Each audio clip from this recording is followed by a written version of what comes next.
Hello, everyone. In this video, I'll show you how to join a Zoom meeting on your laptop. First, open the Zoom application on your laptop. If you don't have Zoom installed yet, you can download it from Microsoft Store. Once Zoom opens, click the Join button on the home screen. Now enter the meeting ID provided by the meeting host. Below that, type your name in the Your Name field.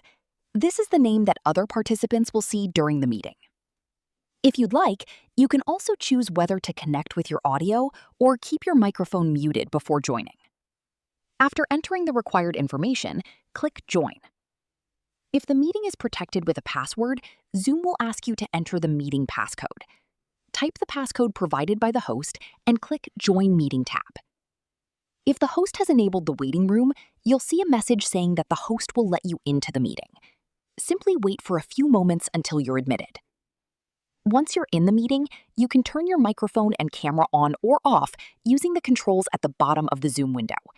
You can also use the chat, participants, and share screen options if the host allows them. And that's it. You've successfully joined a Zoom meeting on your laptop.